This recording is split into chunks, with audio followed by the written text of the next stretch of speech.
meio que apalavrado, assim, de encontrar com o Gabriel para tomar esse banho de... Durante anos, o Brasil acreditou que o silêncio de Domingos Montagnard era apenas luto, uma pausa natural depois de uma tragédia que chocou o país inteiro. Mas e se aquele silêncio tivesse outro significado? E se não fosse apenas dor, mas uma escolha consciente para proteger algo muito maior? Enquanto manchetes encerravam a história como um acidente, dentro de casa ainda havia perguntas, ainda havia ruídos, ainda havia versões circulando que não correspondiam ao que realmente foi vivido. O que quase ninguém percebeu é que o silêncio pode ser mais forte que qualquer declaração pública. Pode ser uma forma de blindar filhos, preservar memória e impedir que a dor vire espetáculo. Hoje, você vai entender por que aquele silêncio incomodou tanta gente e o que estava por trás dessa decisão que mudou a forma como essa história foi contada. Mas atenção, assista até o final, porque a última revelação pode mudar completamente a maneira como você enxerga tudo o que aconteceu. Se você valoriza conteúdos que vão além das manchetes e revelam o que ficou nos bastidores, já deixe o seu gostei, inscreva-se no canal, ative o sino das notificações para não perder nenhum episódio e escreva nos comentários de qual cidade e país você está assistindo, porque é importante saber até onde essa história está chegando. Prepare-se, porque o que você vai ouvir agora não é apenas sobre uma tragédia. É sobre o peso de escolher o silêncio quando o mundo exige explicações.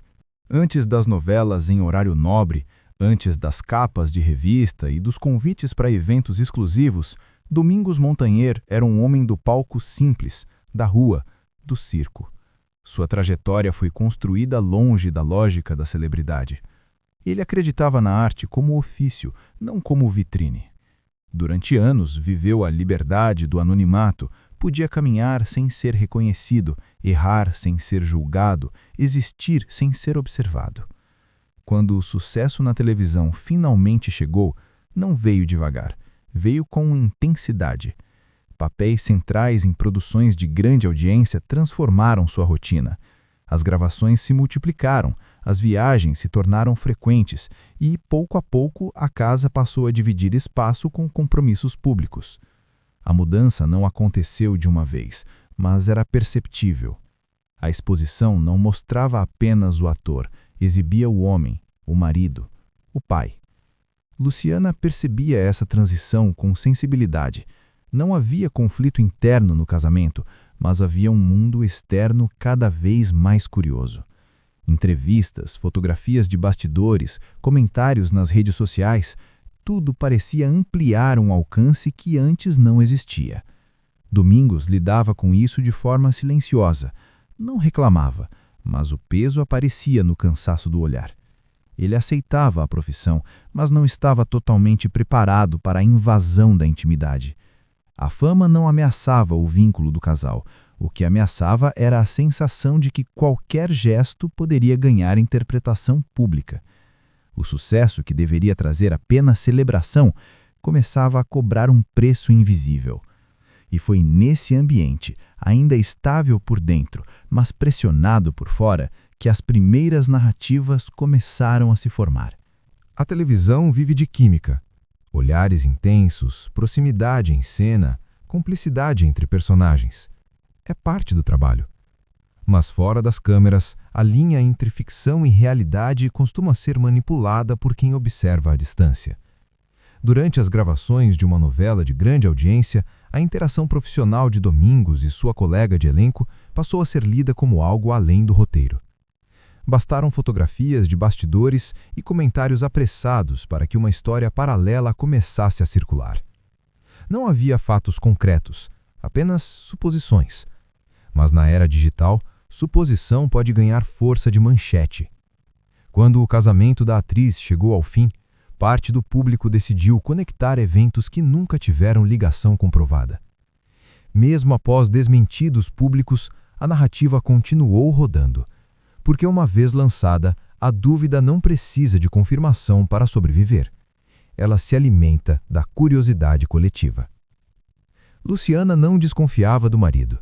O incômodo não era interno, era externo. A sensação de que a intimidade do casal havia se tornado pauta pública criava desgaste. Não por culpa, mas por exposição excessiva. E quando a vida privada vira objeto de especulação, o silêncio passa a ser uma forma de defesa. Foi nesse contexto que Luciana decidiu viajar para o Rio de Janeiro com os filhos durante as gravações. O gesto não foi impulsivo, foi simbólico. Estar presente significava reafirmar o cotidiano, mostrar que a família permanecia unida, apesar do barulho externo. Para quem observava de fora, parecia apenas uma visita. Para quem vivia por dentro, era uma resposta silenciosa às narrativas que circulavam. Segundo relatos próximos, naquela noite o casal conversou longamente. Falaram sobre limites, sobre como proteger os filhos, sobre o peso da exposição. Não havia acusação, havia preocupação. Domingos compreendia que o sucesso tinha ampliado horizontes profissionais, mas também tinha reduzido a margem de privacidade. Depois daquela visita, o ruído público diminuiu, não porque as pessoas deixaram de comentar, mas porque o casal fortaleceu seus próprios limites. Ainda assim, algo havia mudado. A tranquilidade espontânea deu lugar a um cuidado constante. Era como caminhar, sabendo que qualquer passo poderia ser interpretado. O casamento permanecia sólido, mas o ambiente ao redor já não era o mesmo. A tarde começou como tantas outras durante as gravações da novela ambientada no Nordeste. Calor intenso, rotina exaustiva, intervalo entre cenas. O Rio São Francisco fazia parte do cenário e, para quem trabalhava ali, também fazia parte do cotidiano. Domingos e Camila Pitanga decidiram entrar na água para aliviar o calor. Não era uma atitude incomum, mas o rio, conhecido por sua correnteza irregular e redemoinhos imprevisíveis, pode mudar de comportamento em segundos. Minutos depois, a força da água revelou seu risco. Camila conseguiu se segurar em uma pedra. Domingos foi arrastado. Testemunhas relataram a rapidez com que tudo aconteceu. A tentativa de resgate foi imediata, mas insuficiente diante da correnteza.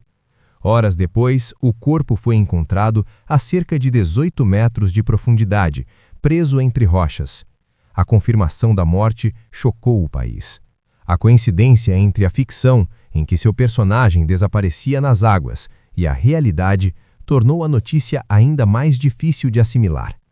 Mas a tragédia não encerraria a história. Ela abriria outra fase. Nos primeiros dias, o país chorou. Colegas de elenco prestaram homenagens. O velório reuniu amigos, familiares e admiradores. Parecia um luto coletivo. Mas, rapidamente, a comoção deu espaço a algo mais inquietante. A internet passou a buscar explicações alternativas, questionamentos surgiram, teorias foram compartilhadas e a tragédia começou a ser tratada como um enigma. Camila Pitanga tornou-se alvo de especulações injustas, apesar de testemunhas confirmarem o caráter acidental do ocorrido e moradores da região alertarem sobre o perigo histórico do rio. A dor de quem sobreviveu passou a ser analisada como suspeita. Luciana observava tudo em silêncio, não por concordar, mas por entender que qualquer declaração naquele momento poderia alimentar ainda mais o ciclo de especulação. Havia filhos a proteger e uma memória a preservar. O silêncio, então, deixou de ser apenas luto, tornou-se resistência. E foi ali que essa história ganhou seu contorno mais humano. Não apenas a perda de um ator admirado, mas o esforço silencioso de uma família tentando sobreviver ao barulho do mundo. No velório realizado em São Paulo, o clima não era apenas de despedida, era de incredulidade coletiva. Entre flores, silêncio e olhares marejados, duas mulheres carregavam dores diferentes, mas nascidas do mesmo instante. De um lado, a esposa que perdera o companheiro de vida, do outro, a colega que o viu desaparecer diante dos próprios olhos. Durante dias, parte do país havia alimentado teorias, criado suspeitas e transformado a tragédia em enigma público. Mas ali, naquele teatro tomado pela comoção, não havia espaço para versões, havia apenas ausência. Quando Camila se aproximou de Luciana, o gesto parecia carregado de incerteza. Não se sabia como aquele encontro aconteceria. Não se sabia que palavras poderiam existir naquele momento. E então veio o abraço. Sem tensão, sem frieza, sem acusação. Um abraço longo, humano, silencioso. Aquele gesto simples desmontava narrativas inteiras que haviam sido construídas à distância. Não havia rivalidade, não havia culpa compartilhada, não havia confronto. Havia duas mulheres devastadas pela mesma perda, reconhecendo uma na outra a dimensão do trauma vivido. O abraço não apagou a dor, mas revelou algo que o barulho externo não conseguia enxergar. A tragédia era real, o sofrimento era legítimo e não existia conspiração escondida por trás de um gesto profissional em cena. Fora dali, a internet continuaria debatendo versões, mas dentro daquele espaço, a verdade se impôs sem precisar de discurso. Às vezes, um gesto diz mais do que qualquer coletiva. E naquele dia, o silêncio das duas falou mais alto que todas as teorias. Quando as homenagens terminaram e o país começou lentamente a retomar sua rotina, a dor verdadeira apenas começava dentro de casa. Não havia mais câmeras, não havia mais discursos públicos, não havia mais música de despedida. Restava o silêncio. Um silêncio diferente daquele que virou manchete, mais denso, mais íntimo, mais permanente. A ausência de Domingos não era simbólica, era concreta. Estava na cadeira vazia, nas roupas ainda guardadas, nos objetos que permaneciam exatamente onde ele havia deixado. Para Luciana, o luto não teve o direito de ser absoluto, ele precisou ser organizado, administrado, quase disciplinado. Havia filhos que precisavam de estabilidade emocional, perguntas difíceis que surgiam nos momentos mais inesperados e noites em que o cansaço físico competia com o peso da responsabilidade. O sofrimento não podia transbordar diante deles, precisava ser traduzido em firmeza. Ela aprendeu a responder enquanto segurava o próprio desmoronamento por dentro. O choro tinha hora, o silêncio tinha função, a rotina virou ferramenta de sobrevivência. Ao mesmo tempo, o mundo externo ainda pressionava. Convites para entrevistas, pedidos de declarações, tentativas de reabrir versões que já haviam causado desgaste. Mas falar naquele momento significaria reacender ruídos que ela tentava conter. O silêncio, então, deixou de ser apenas dor e se transformou em estratégia consciente. Era uma forma de impedir que a memória fosse transformada em espetáculo e que a perda se tornasse debate público interminável. Enquanto o país guardava lembranças idealizadas, ela lidava com a realidade prática da ausência. Documentos, decisões, compromissos, datas que chegavam sem aviso. O luto funcional não era frieza, era resistência. Era continuar quando tudo dentro pede pausa. Era acordar todos os dias sabendo que nada voltaria a ser como antes, mas ainda assim escolher sustentar a estrutura emocional da família. Porque às vezes, sobreviver não é apenas sentir a dor, é aprender a conviver com ela, sem deixar que ela destrua o que ficou. Com o passar do tempo, a comoção deu lugar à narrativa. Programas especiais, reportagens retrospectivas e homenagens começaram a reconstruir a imagem de Domingos para o grande público. Ele era lembrado como o artista dedicado, o homem íntegro, o talento que partiu cedo demais. Nada disso era falso, mas algo ali parecia polido demais, simplificado demais. Aos poucos, a memória coletiva começou a transformar o homem real em símbolo.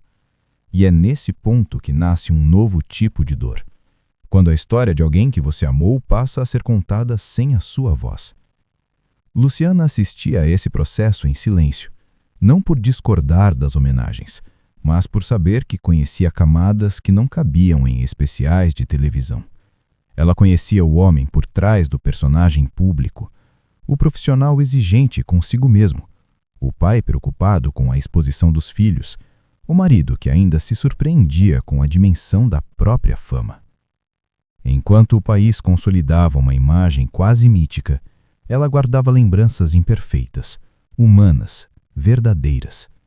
Conversas interrompidas, medos não verbalizados em entrevistas, inseguranças que nunca foram manchete. A idealização é confortável para quem observa de fora, mas para quem viveu por dentro ela pode soar como redução.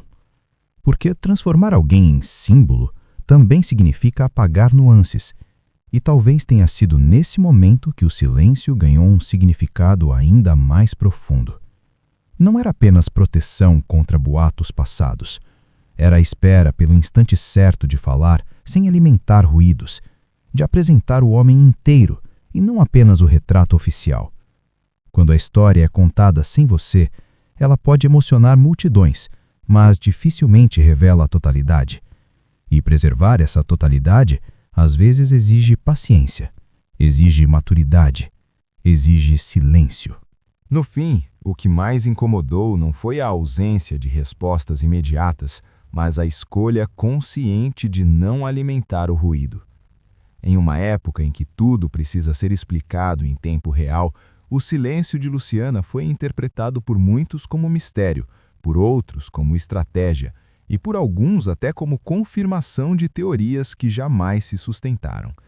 Mas o tempo revelou algo mais simples e mais profundo. O silêncio não era uma barreira contra a verdade, era uma proteção contra a distorção. Era a decisão de não permitir que a dor fosse explorada até o limite da exaustão pública.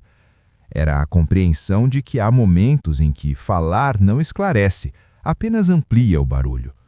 Enquanto o país buscava sentido em manchetes e versões paralelas, dentro de casa a prioridade era outra: preservar a memória de um homem que foi artista, marido e pai antes de se tornar símbolo.